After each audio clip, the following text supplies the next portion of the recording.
hello, welcome to Cosmere Casual, your casual reader's guide to the Cosmere by Brandon Sanderson. I'm your co-host, Nick Gorman. And I'm AJ Gorman. I didn't give myself a fun thing. Epithet? Yeah, whatever that is. I didn't give myself one of those today. Shucks. Some days are just not epithet days, I guess. So, some days I'm just kind of blank. I'm Nick Gorman, your co-host, and blank. Okay. Yeah. So we're here today to talk about Elantris, just a post-read review and recap of it. I'd like to start off by saying that this is still my favorite book, even upon a reread. Oh, nice. And this is not book? the first time I've reread this. Favorite book or favorite Cosmere book? Favorite Cosmere book. Okay, well, just, what'd you like about it in particular this time? What stood out this time? I still just like the determination of the three characters. And, some people see Raiden as kind of flawed because he's just so optimistic. Because he's not flawed. Yeah, right. But you know what? I still like reading about nice people. Yeah. Well, and who are facing challenges. And he is super optimistic, super perseverant. Yeah, no, that's good. So I find it funny that you have told me this several times, that Rathan is your favorite character. Yeah, no, I think he's the most interesting of the, main three characters. I'll give you that. Apparently, in Brandon's annotations, he also says that most readers have Rathan as their favorite. Yeah. And, I enjoy the Rathan chapters, but he's not my favorite. Well, he's dynamic. He goes through change, right? When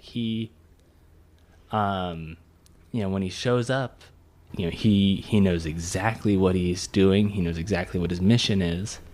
But then he goes through a crisis of faith. He goes through doubts. He's constantly, he's butting heads on all sides, where he's got, his conflict with Delof that, eventually becomes the main one. He's got his conflicts with Serene that, take up most of the book. He's got conflicts with the rest of the court. But he's very agile about it. And through it all, he is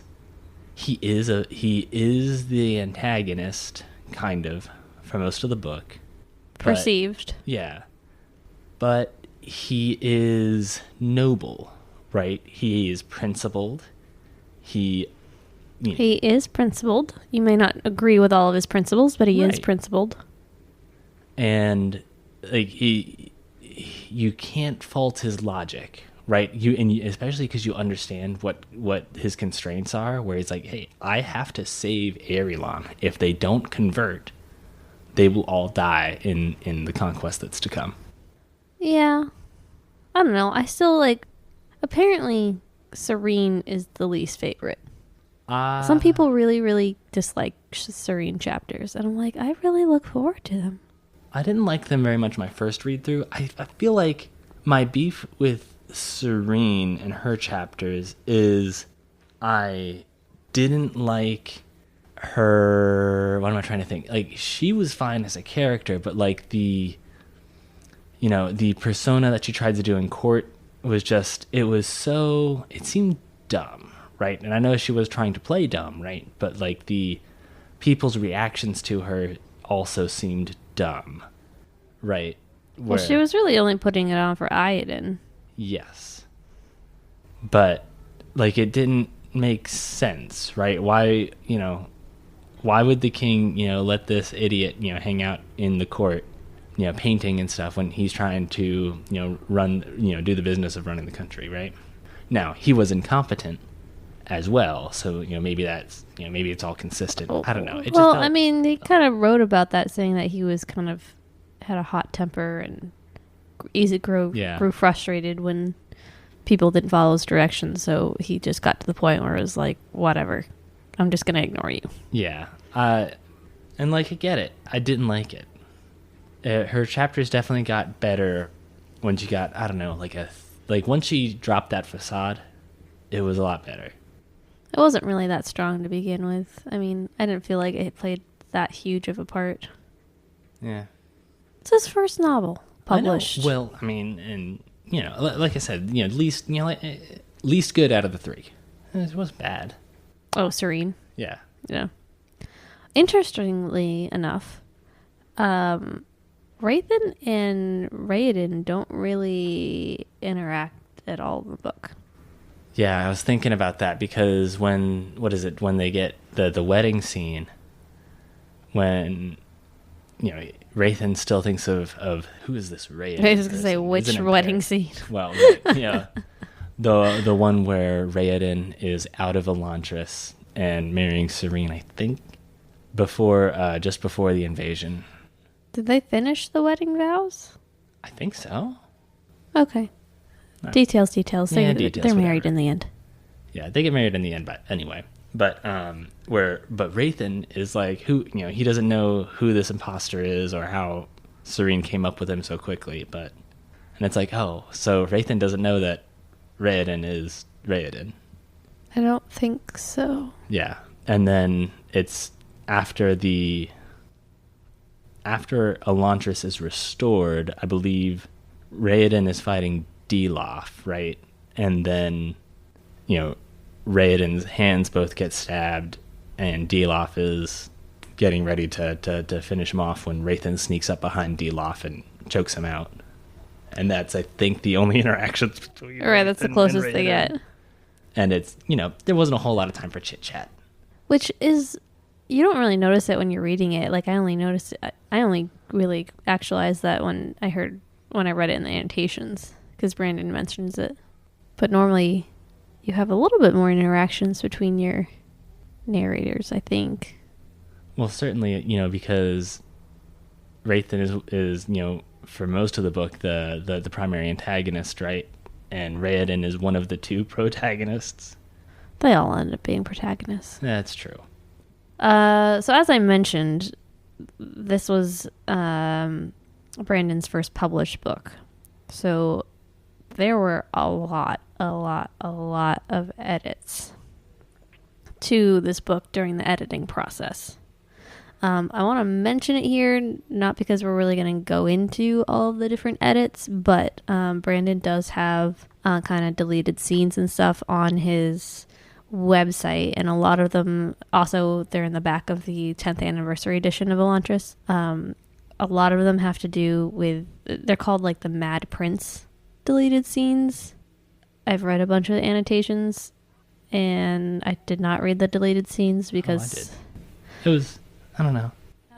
I mean... It was... the Mad Prince took the place of Duke Tel Rai, except, it was just a little bit different. Yeah. So, I want to mention it here, but I don't really want to go into it because it's not canon. But if you hear of anything in reference to the Mad Prince... and the Mad Prince was supposed to be like Raiden's brother or something, yep. Right? Yep. Anyways, he got cut in the editing process, and there was massive edits to the second half of the book because of it. And he cut it because it just seemed like the Mad Prince came out of the blue and was really unsatisfied with it.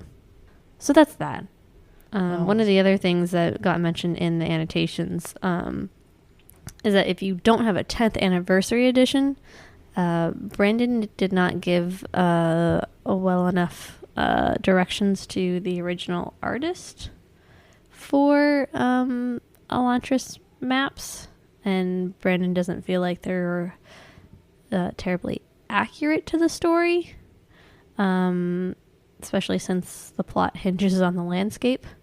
So if you're reading not the 10th anniversary edition and you're like looking at the maps and thinking this doesn't seem quite right, it's not. But the 10th anniversary edition does have revised maps that he had more, he worked with them more on. Yeah, and you can definitely see like the Aeon. Yeah. And the chasm line. Yeah, the chasm line and all that stuff. And what is it, Lake something?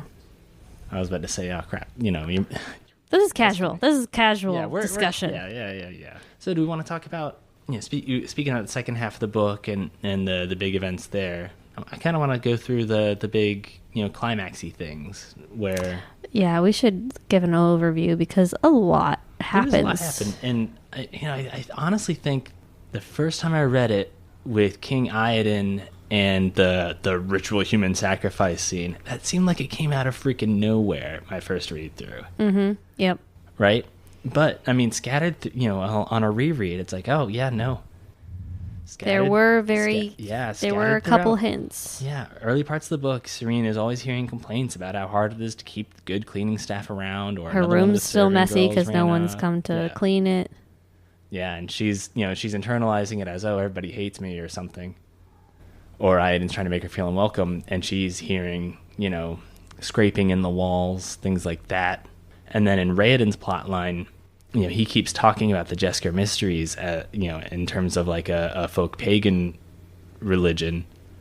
And it kind of sounds like a satanic cult, whenever Raoden talks about it with Galadin. And, whenever Galadin discusses Aeon Dor. And, Galadin's always super dismissive. He's like, don't get Jesker and the mysteries mixed up. They're not the same.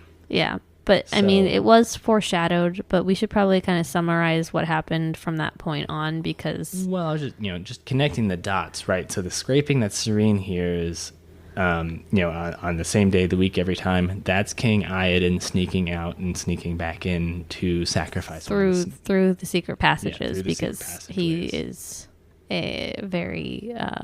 Because he's paranoid, but also he's sneaking in and out through the secret passageways because he wants to be secret, and then he's off with his cultists doing human sacrifice with the serving girls. Yep. So Serene just really wanted to figure out what was going on, had no clue what he was doing, so she ends up following him to a meeting location, a secondary location. Although I was thinking about this on our reread, and when we see it, it's so jarring. It's like a scene out of a horror movie. They're the cultists. Because Serene pretty much falls into the scene, and I think the poor woman had just been murdered, so there was like blood everywhere. Well, but I was thinking about it, and like they're so misguided. It's not even going to do anything for them. But then I was thinking about it again, and that's not the only human sacrifice we see in the books, right? Because when in the climax with the Dokwar monks, they have powers that sometimes require one of the monks to be used as fuel. Yeah. The teleportation, circle, as well as how Delof has resistance to the door, both involved human sacrifice. So yeah, we don't really know the validity of the Jesker or the mysteries at this time. But it's also like, well, maybe maybe they knew something, but then it got corrupted, something like that. Yeah. Brandon was purposely left us in the dark about a lot of things because, he intended this to be a Cosmere book, but he didn't have a whole lot of things figured out. Brandon typically does super long detailed outlines, but he didn't really do that for this book. So he left a lot of things intentionally kind of shrouded in mystery because he himself did not have it figured out. It's kind of like the George Lucas approach to things, where you just, casual halfway mention of something, and then, it'll become its own side story later. Right. So Serene falls into the scene, and then Roael decides to, give Iadon a rope, so he ends up hanging himself in prison. That happens within 24 hours. So then it's a question of who's going to be king or queen. So Serene takes up this plan that she's going to marry Roael so that they have the greatest wealth. So under Iadon's system of commerce rule. Yeah, I don't know. There's no real name for it. Yeah. Well, under Iadon's system, then they would become king and queen. Right. But then it sort of becomes moot anyway because of how the patriarch of the religion announces at Iadon's funeral right before the wedding that, Iadon was to, locking everybody's titles in place. And pretty much do away with his wealth system. Yeah. And go back to a... more stereotypical feudal rule. Right. So anyways, she's about to marry Royale, then she gets... Oh, this is way... I would say, we're going into a lot of detail. No way. I was about to say, she becomes poisoned. She thinks she's an Elantrian. She comes back, if we're just going back to the climax, though, she comes back, and then... Raoden gets out, exposes himself. He has an illusion on. Exposes himself is not a good choice of words there. All right, fine. Anyways, he puts an illusion on his face so that he looks normal and not like an Elantrian. Yeah. And then, he's about to marry...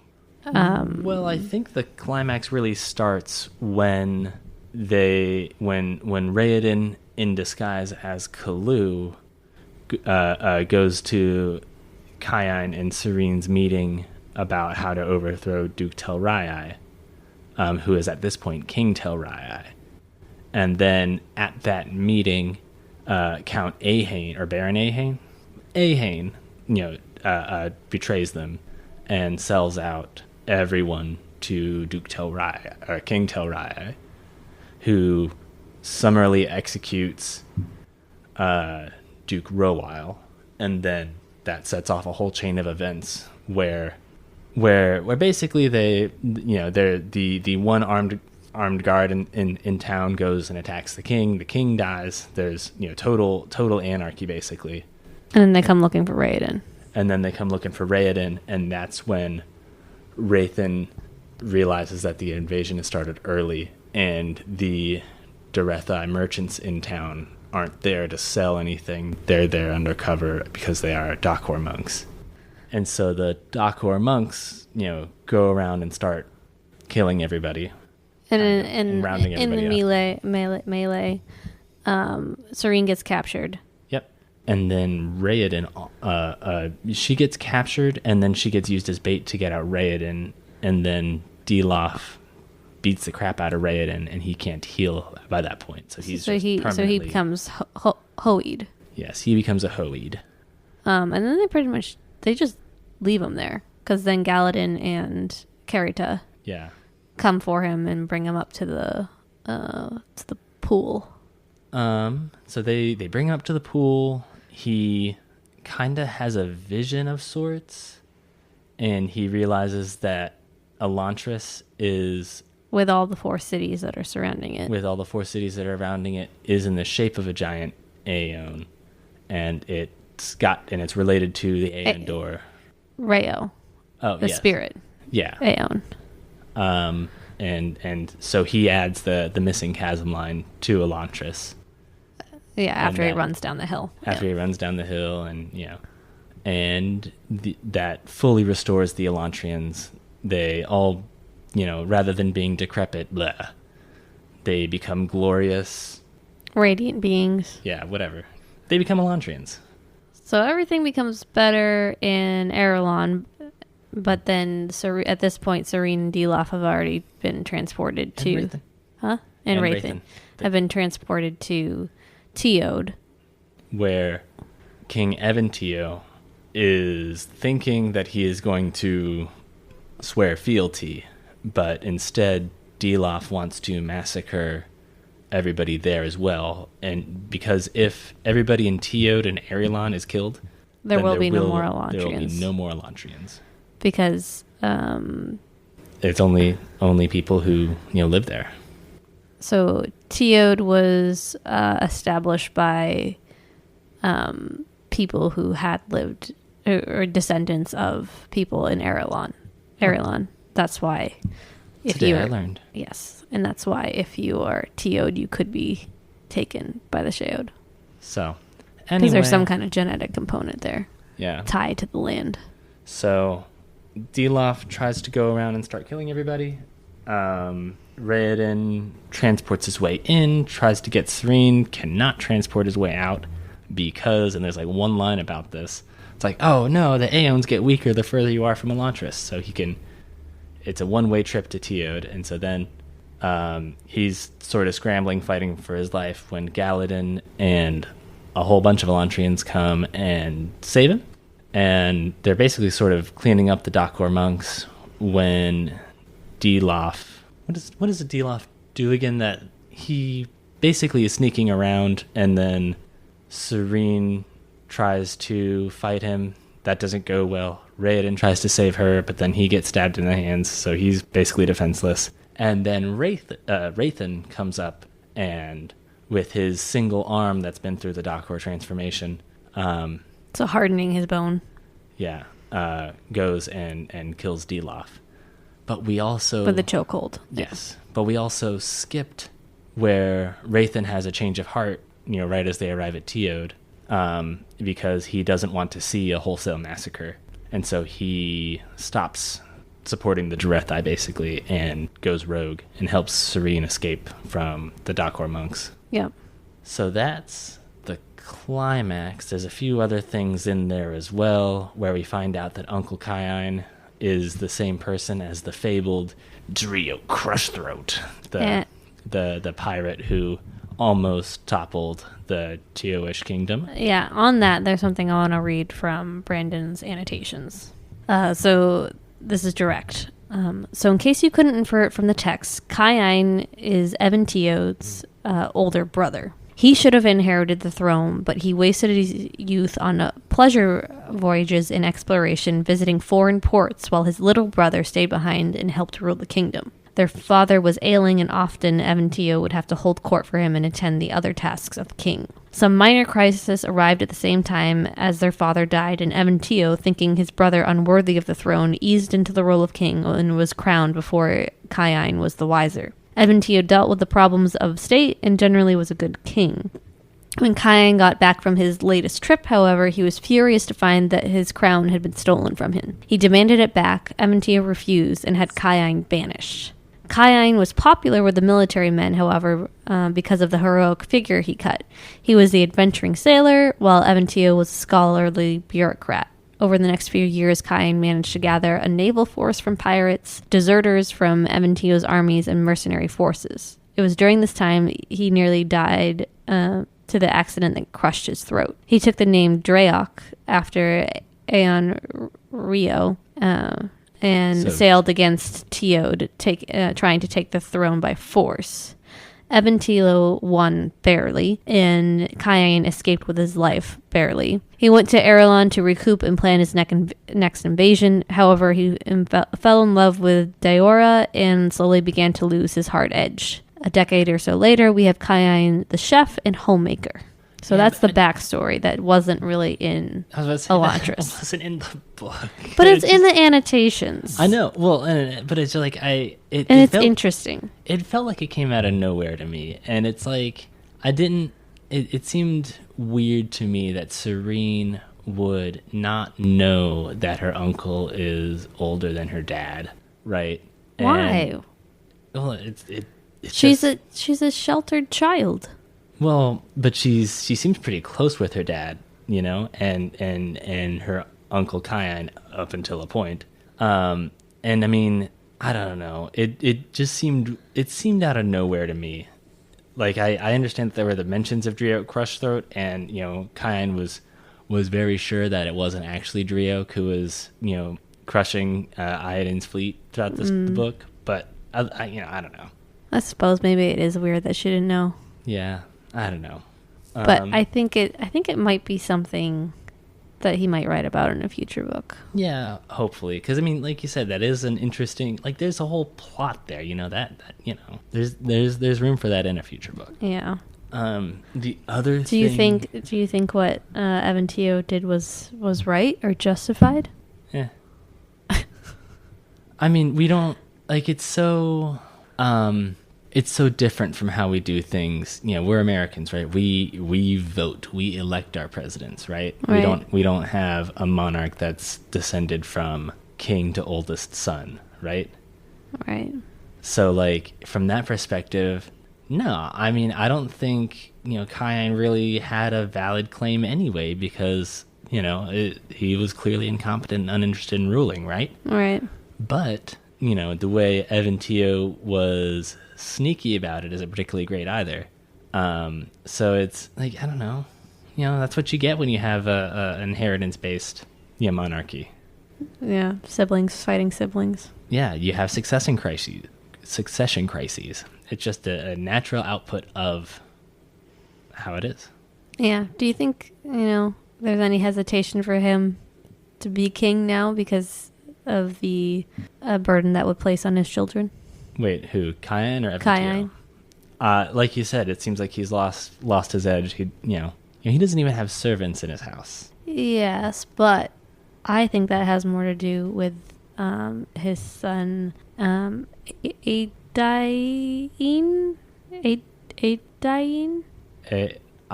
Gosh, whatever. Aiden, sure, that's the wrong pronunciation, but we'll go with it. Yeah, so they didn't want servants to find, they didn't want servants because then that would have increased the chance that he'd been found out as an Elantrian. Yeah, I mean, I get it. But it's also like, he's not he doesn't do anything diplomatic right now. He doesn't do, he was deliberately not a member of the court in Aerylon. He doesn't even have servants, so he's not, he doesn't want the comforts of being king. It's like, well, You think that ship has sailed and he's made his peace with it? Yeah. Even though he won't talk to his brother, which, I fair. mean, he can be fine with not being king at this point, but, he's there. That was still a, treacherous betrayal, traumatic. So speaking of hard feelings, the other thing that was foreshadowed was Dilaf's hatred of the Elantrians and his, backstory with them. So like halfway through the book, when they're in Galadin's study, Raoden, reads a story about an incomplete healing where an Aeon was slightly screwed up and resulted in the target becoming just like the present-day Elantrians. They were Hoed. Yeah, Hoed, where they were unable to heal, permanently hungry, and ultimately the woman who was incompletely healed, tried to kill herself, and eventually was burned. Burned. And then the climax. The climax. Dilaf, he's got voices, the voice of his wife, pushing him to get revenge on the Elantrians for what they did to her. And, connecting the dots, it's, clearly, she was the one who Raoden was reading about. So maybe this is a better question for our next episode, but knowing what we know about the Cosmere and spirits and everything, do you think he was actually hearing her voice? Or you think it was more of a mental No, I think it was delusion on his part? It was delusion. Okay. Post-traumatic stress. Yeah, something like that. Fair enough. But it's not outside of the realm of possibility that he could have actually been hearing her voice. Maybe. I mean, like, what are you thinking that she became a cognitive shadow or something? Yeah. I mean, I don't, we can talk about that in another episode, I think. Yeah. Okay. So you want to talk about magic systems? Yeah, but let's start with talking about how through almost the entirety of this book, we didn't really see any magic. Well, so it's a fantasy magic book where you don't actually get to see any magic till like the last third, which is so fun. Well, I mean that's part of the driver of Raoden's plot is he wants to unite the gangs, but he's also trying to solve the mystery of what happened to Aeon, what happened to the Aeons, what happened to Aeondor. Yeah, I just think it's funny, like his first book that was published, fantasy magic, and you don't even get to see magic in 2/3 of it. Well, and especially because his reputation, right now is that he's, his biggest strength is his magic systems and how detailed and elaborate but consistent. Fucking confusing is what I would describe them as. I mean, so is physics, right? It feels real in a way that, that... Okay, physics is not a hobby for me. Yeah, but I mean, like, it is still... It can be, there are rules... I don't know. It feels more real, right? Yeah. Whereas with you don't you're aware of what the constraints are. My beef with it is that he will go through and introduce you to a magic system, okay, And you think, oh, I know the magic system. And then at the fucking climax of the book, he's like, oh yeah, by the way, like, you can access the door, like, 5 different ways. Like, it's not just Aeons. Well, and it's how the character, it's because we're getting through the character's eyes, right? And these things are all kind of sort of secret. I know, but it's just like, you get towards the end of the book and you're like, yes, I understand the basics of the magic system. And then he just, classic Brandon, just like, no, multiply that by 5 or 12 times 3. Yeah, who knows? Yeah, who fucking knows? So let's go over some of the magic systems that we actually saw. So we have Aeon Door, so that's the one where you write the symbols in the air. Yeah, well, and they or they trace it on the any material. It seems like it's a generic, I like to think of it as like a magic rune system, right? Where they've got magic, runes that they do different things. So the shapes in the Aeons are influenced by the geography of Aerilon and especially Elantris, and that's sort of the main twist that gets the Aeons working again. But there's also something where the Seons, which are implied not actually to have been created by the Elantrians, the Seons each have a single Aeon character glowing in their center, right? All right. Which, we don't really know a whole lot about the Seons, and that is on purpose because Brandon hadn't really figured out their complete history yet. Yeah. He knows it now. Yeah, well. But not that he's shared with us. Yeah. But, so, like they said throughout, a few times in the book, the shapes of the Aeons are influenced by the geography of Aerilon, and, like the central mystery of Raoden's plot, where what happened to make the magic stop, what caused that Reod, was basically there was this giant earthquake that split the ground, and that was a big enough change to the landscape that every single Aeon needed to include it. And so you see quite a lot of times Raoden talks about a chasm line, and it literally means the fissure that formed from that earthquake. In the land, yeah. In the land. And so all the existing Aeons, whether that was the one that makes up Elantris, whether that was the Aeons written on all the walls on Elantris to make them glow, but also, strong and stuff. None of those had chasm lines on them. And so they all stopped working and became the zombified versions of themselves. I guess it turns out, the last twist around Aeon Door, we already talked about, was that Aeon Door literally uses the city of Elantris as a focal point. So, Elantris is the city in the shape of Aeon Reo, like spirit, and apparently it's also related to Elantrians completing their transformation into Elantrians. Like in terms of Brando Sando magic stuff, it seems like there is a capital C connection between Elantrians and the city of Elantris, and when Elantris was missing that chasm line, that connection was incomplete. So they could only go through a partial transformation. And they turned into, things that looked like, incompletely transformed, kind of like Dilaf's wife. Right. We already talked about it a little bit at the end, but it was kind of a one-liner in the story. So, just to reiterate, Elantrians have less and less access to the door, the magic power, the farther they are away from Elantris. So they are incredibly supernaturally powerful within Elantris, but when they cross the sea to get to Teod, the farther they get from Elantris, the weaker and weaker they become. The weaker they get. And if you're nerdy enough to read the essays at the end of the book,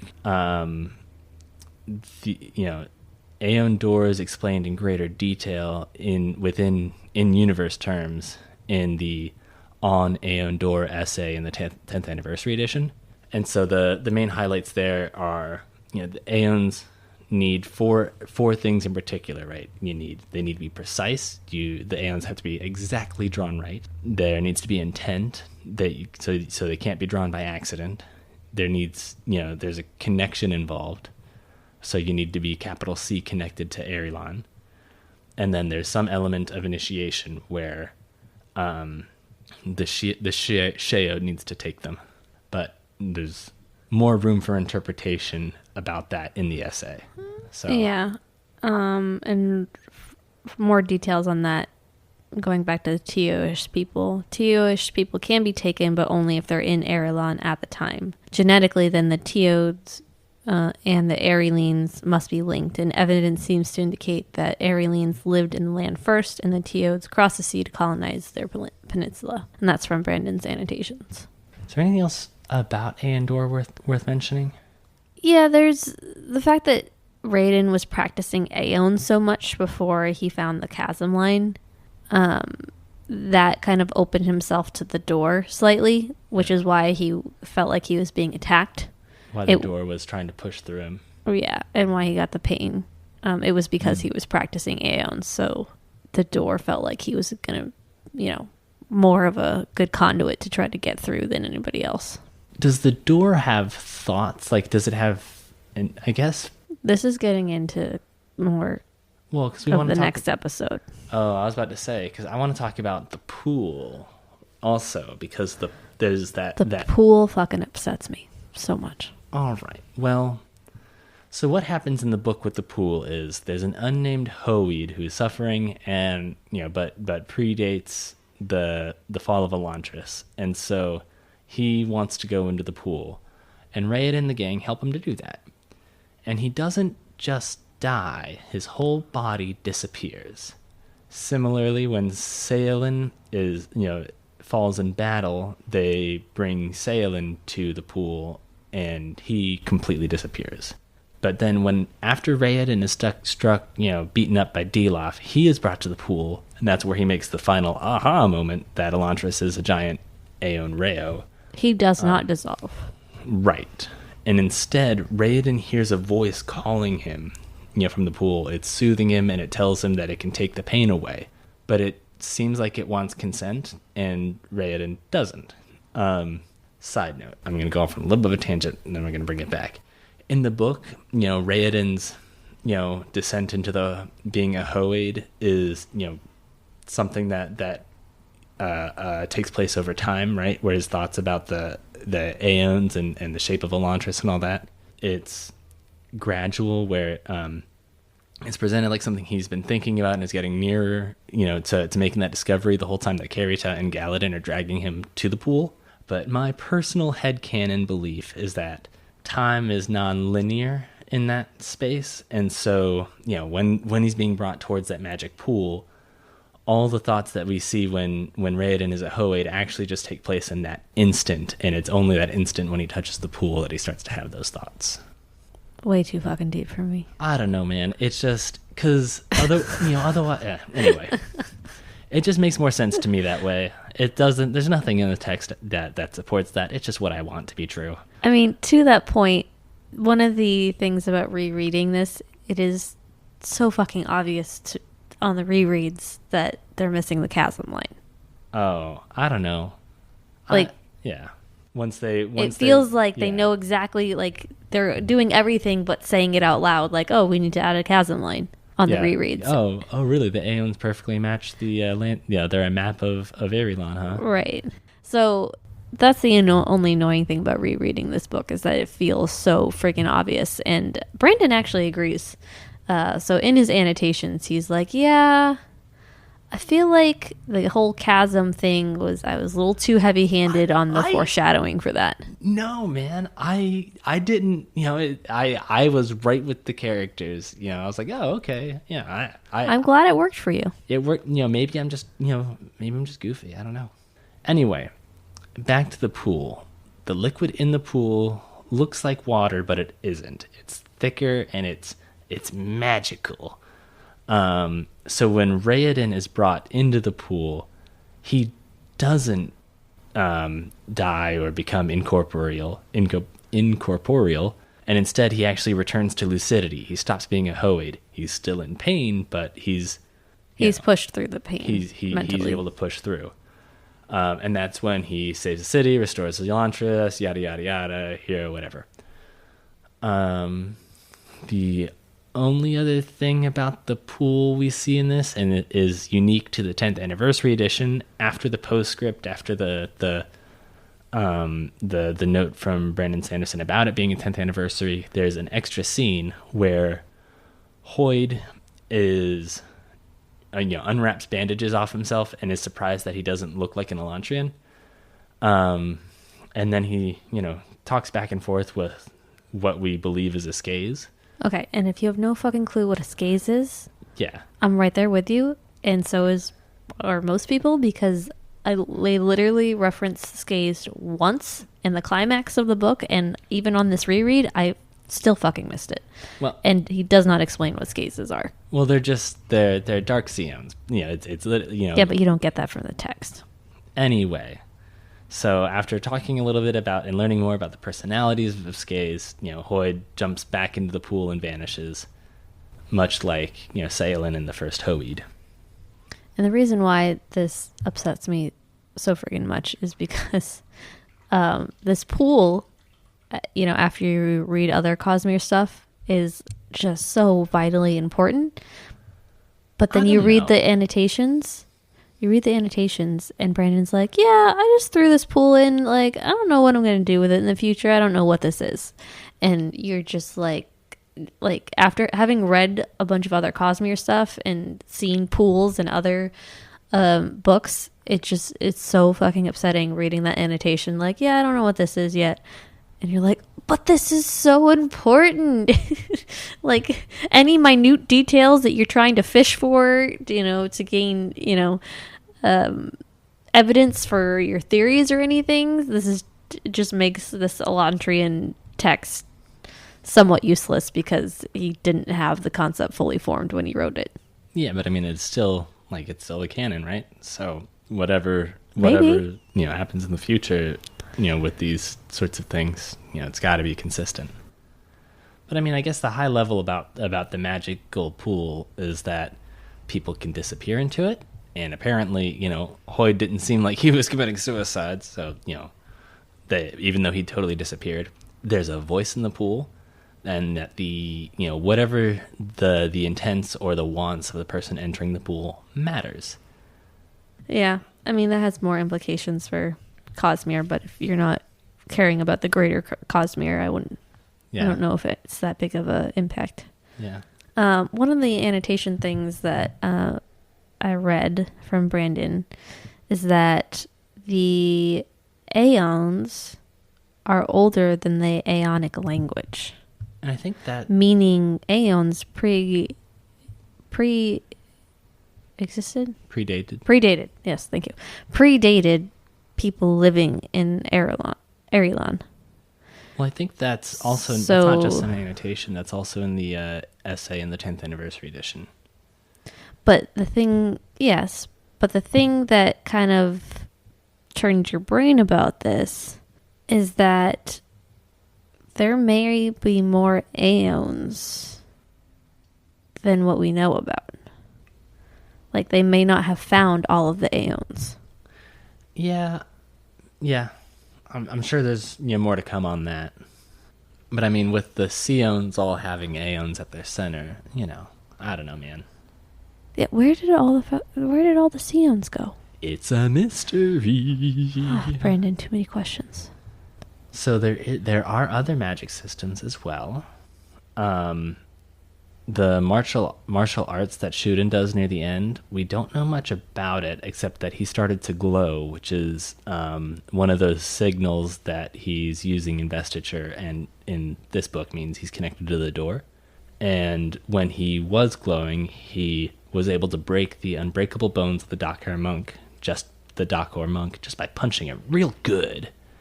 One punch man? Yeah. Well, I think it was a couple punches, but he punched real good. Okay. We don't know a whole lot. It's described as like a weird, like a martial arts dance kind of thing. But maybe we'll find out more about that one in eventual sequels. Yeah. And then finally, the Dakor are the bad guys at the end. They're the monks. They are the Drethai Order of Bone. And their bones take on different shapes. And the way I visualize it is that there's runes on their bones under their skin. Because that just, all of the magic on this planet including in other books set on this planet that we're not going to talk about, they all have some element of writing or, like the Aeons, right? Mm-hmm. So, and the powers that they get from their, bone magic is unbreakable bones, although apparently not completely unbreakable. They get superhuman strength, speed, durability, slower aging. Scary ass features. Yeah, scary features. Deloff is, I don't know how they describe it exactly, but it's not like he shapeshifted or something, but he was made to look like an Aerilon, even though he was Durethai. And that was related to it could be an the stuff illusion. at Dakor. Yeah. But, and he's also got resistance to door, and he's got the ability to disrupt other people's magic that uses the door. So that's kind of a lot. They kind of get a grab bag of powers, but then again, I guess Elantrians can do all sorts of things if they just know the right Aeons. I know. What a society it would be if we could just make sure everybody had food and clothing. Yeah, right. And basic necessities. Post-scarcity society. It'd be like Star Trek. Yeah, I don't think Brandon took it as far as it could be, but well, it's also they're 10 years after the fall of Elantris. Yeah. The other thing that's unique about Dakor is that some of their skills require human sacrifice and aren't available to Dakor, like Deloff being resistant to door attacks apparently required the sacrifice of 50 other monks. But yeah, they definitely. Where am I going with that? That's just it's a different magic system, and it's hinted throughout the first half of the book. That uses the same power source. Oh yeah. Well, they use the door, but I mean, where I was going with that is like Evan Teo and is always complaining about, oh, I just don't know what they we know what they do in this monastery and that monastery. We don't know what they do in Dakor. Well, that we found out they make monsters using a magic system. Yeah, there's a lot that happens in Climax. Yeah. And like I said, the magic system just, you thought you understood it, and then boom, there's Brandon just blows that up and expands it. Yeah. Speaking of blowing it up, one of my favorite things about this book is that Brandon had built in like a 3-month time bomb, but then he fucking blew it up early. Well, yeah. I love it. I love the subversions. I still wonder, like, is that because Telrai, sent the message to Weir and Wolfton about, wanting to be a Yorn? Or, it could be, or it could be that Deloff was just... Is Deloff his real name? I think so. No, Weirn. I guess we could call him Weirn. Who? What? Deloff and Weirn are different people. No, they're not. Yeah, because Weirn's the head of the Durethai faith, and then Deloff was just the head of the monastery, the head of a Dakor monastery. Oh. We never see Weirn on screen. Okay. I don't know how I got that mixed up in my brain. Well, anyways, Deloff. I don't know. I think that maybe Deloff was just sick of having to deal with Wraithen and moved up his timetable. Oh, that could be it too. Definitely Telrai could have been motivation. Like, this fucking kidder, I'm gonna go dethrone him early, and yeah. Or he could have just been like, well, Telrai is dead, and before they crown a new king, let me just get in here. Well, I mean, but they must have taken time to get all those Dakor in place, Well, apparently not, because you can sacrifice one and move people around like no problem. I guess so. Yeah, but that's not how they arrived. They came in on merchant vessels and had a cover. Or they just lied to Wraithen. I don't know. I was about to say, and then I'm like, wait a minute. Do I really trust what they said? Like Deloff, explained to Wraithen that this was always the plan, that, you read it wrong. Yeah, that you read it wrong. But Deloff is not stable, right? No. So he could have read his orders and he's wrong. also not trustworthy, right? Where, like, you know, he hates Rathan, you know? So. Well, he hates Rathan because Rathan is sympathetic towards Elantris. Yeah. And that's just not something that Dilaf can understand. Well, and also because he wasn't cut out for Dakar Monastery. You know, he tried and then abandoned it. Like, there's... Oh, the Dilaf's disappointed in him, yes. Yeah. Yeah, I can see that. But anyways, I love the fact that the time bomb blew up. Time bomb, yes. Yeah. I do like those. I do like that Brandon likes to subvert tropes. It's just unexpected. Yeah, no, and you know what? That is certainly, once that started, once you realized what was going on, that is when you know, the book doesn't go down until it's done. At least for me. All right, anything else we want to talk about? That's all I got on my notes. I think that's all I have on my notes too. We should mention that there will be a sequel to Elantris. It's true. Yeah. We'll probably talk more about expectations for that sequel in the next episode. Yeah, we don't want to get too much into speculation for that. This one's, you know, just spoilers for Elantris, not for... I don't know. It will be a big shift change because for, you know, decades now, it's, you know, oh, well, you guys should check out Elantris if you're going to get into the Cosmere because it's just, a one-off book. But it won't be a one-off book for much longer. Yeah. Well, but it's exciting. It is. So, thank you for listening to our podcast. If you have any feedback, thoughts, questions, answers, whatever, you know, just want to drop us a line. Our email address is cosmerecasual@gmail.com. Our intro, outro music is licensed through Tribe of Noise. The artist is Ketza, and the song is Odyssey. And until next time, keep your wits about you.